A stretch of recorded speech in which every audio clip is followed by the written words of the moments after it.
Sputnik, how Russia changed, change the title, but how Russia changed the way Americans live with their lives. Because I changed, first I was going to do how they changed science, but I changed it up. Yeah. Hello, my name is President Dwight D. Eisenhower. Some of you may know me as Ike. Before I became president, I was the Supreme Allied Commander in Europe during World War II, a 5-star general. But today I've been given this unique opportunity to come to the great state of Arkansas to share with you how a series of events in the 1950s changed your lives. Today in 2013, Russia is not the mortal enemy of the United States, but in the 50s, we were at war, the Cold War. We never actually squared off in battle against the Russians, but we were in a battle to prove which country is dominant, whether communism or capitalism is the best system. 2 technological advancements by our Russian foes changed forever how we Americans would live our lives, and our response changed how we would educate our young people. You may think this has nothing to do with you, but actually the classes you take and many of the things you use every day are a result of what happened more than 50 years ago. On October 4th, 1957, Russia sent the Sputnik into outer space. It was the first man-made object to leave our atmosphere, and it sent a shockwave across the world. Our greatest enemy had just made an amazing technological leap, and we were left to play catch-up.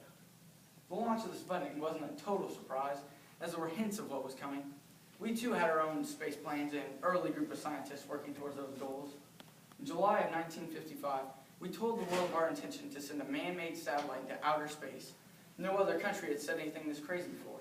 The Russians weren't impressed, and their Communist Party leader, Nikita Khrushchev, while speaking in Poland in November of 1956, replied by saying, "We will bury you." At first, we weren't sure how to take this, but one thing we did know is that Russia was coming to us. They followed up in August of 1957 by creating the first ICBM, an intercontinental ballistic missile. So now it was apparent that everything had changed. See, you've grown up in a world where many countries have missiles, but back then the idea that a country could attack you from so far away was frightening. This all leads up to the Sputnik. If a 184-pound satellite can reach outer space, that means a larger vessel can reach the United States. Terror struck through our country, and our people worried about their safety. Russia followed up on November 3rd of the same year by sending up Sputnik 2 carrying a dog. So now they had successfully left Earth twice while we had no response.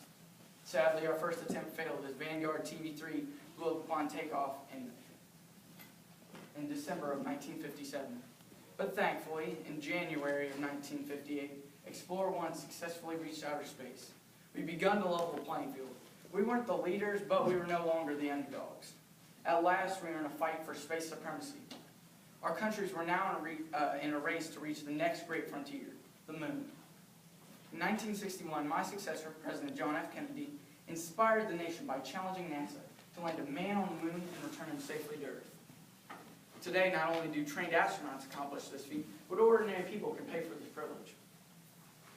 Humans have always gazed at the moon in awe, but only those who have lived since July of 1969 have known that we were the first to conquer this obstacle, and that we were the first to plant the flag.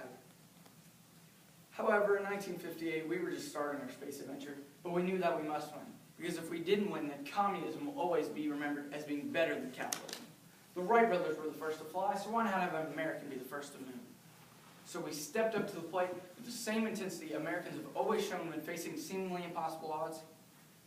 For the United States to win this battle, we would need a completely focused effort.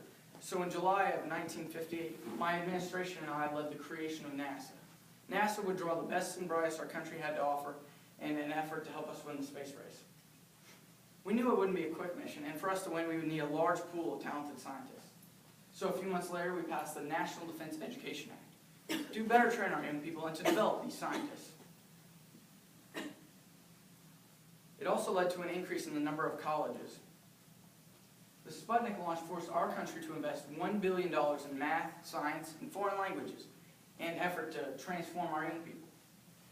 It also gave public schools more updated textbooks. From then on, the total number of college students has been on a steady incline.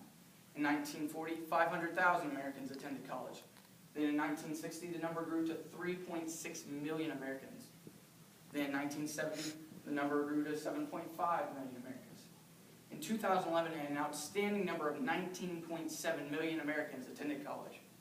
I'm happy to see so many young people furthering their education today, because we can't lose our intensity if we're going to push to the next frontier. Now, I realize that not all of you may be so interested in things that make you do more homework, but you might be impressed in how much effect the Sputnik actually has in your daily lives.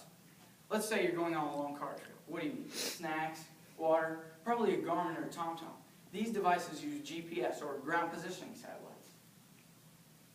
You may listen to the radio courtesy of Sirius, which uses satellites to broadcast.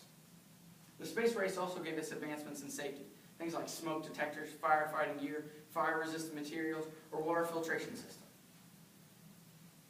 The Sputnik also gave us advancements in technology, like better software, barcoding, LED lights, miniaturized heart pumps, or bone density measurements.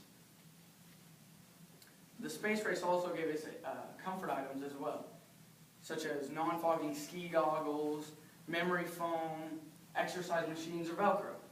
All of these advancements have been apparent in the American life since back in the late 1950s when I was in the White House. When the Sputnik launched in 1957, it was news that rocked our world. And when NASA had its first space flights, our entire country watched. And when the Apollo 11 crew stepped out onto the moon, the entire country watched on. Today, we hardly notice when a new space flight occurs, and we take it for granted that the International Space Station is functioning in space. I hope you will ask your grandparents what they remember from the Sputnik launch and from our early space flights.